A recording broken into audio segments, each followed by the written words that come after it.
Taste the Daily. Kanchipuram அரசு மருத்துவமனையில் நள்ளிரவில் ஏற்பட்ட தீ விபத்தால் நோயாளிகள் பெரும் பீதியடைந்தனர். காஞ்சிபுரம் மாவட்ட அரசு தலைமை மருத்துவமனையில் குழந்தைகள் உள்நோயாளிகள் சிகிச்சை பிரிவில் மின்கசிவு காரணமாக திடீர் தீ விபத்து ஏற்பட்டது. இதை கண்ட பெண்கள் குழந்தைகளை தூக்கிக் கொண்டு அலறியடித்து வெளியேறினர். இந்நிலையில் நோயாளியின் உதவியாளர் ஒருவர் மின்சார மெயினை துண்டித்ததால் அசம்பாவிதம் தவிர்க்கப்பட்டது.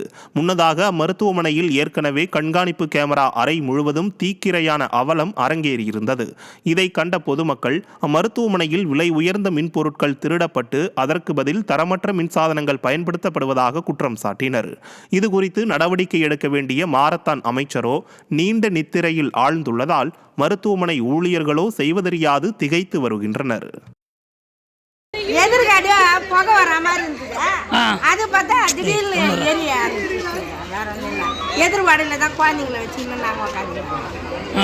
அதான் பயந்து குழந்தைங்களுக்கு மீதியை காப்பாற்றினா போதும் இல்லைன்ட்டு ஓடியாண்டோம் நாங்கள். தேசிய பசுமை தீர்ப்பாய உத்தரவுப்படி நெல்லையில் கொட்டப்பட்ட மருத்துவ கழிவுகளை மீண்டும் கேரளாவிற்கு எடுத்துச் செல்லும் பணிகள் நடைபெற்று வருகின்றன. இதற்காக திருவனந்தபுரம் மாவட்டத்திலிருந்து உதவி ஆட்சியர் தலைமையில் 70 பேர் கொண்ட குழு நெல்லைக்கு வந்துள்ளது. இந்த குழுவினர் நடுக்கல்லூரில் தமிழக அதிகாரிகளுடன் ஆலோசனை மேற்கொண்டனர். பின்னர் கோடகநல்லூர், நடுக்கல்லூர், சீதபர்ப்பநல்லூர், கொண்டாநகரம் உள்ளிட்ட பல்வேறு பகுதிகளில் கொட்டப்பட்ட மருத்துவ கழிவுகளை லாரிகளில் அள்ளிச் செல்லும் பணியில் ஈடுபட்டு வருகின்றனர்.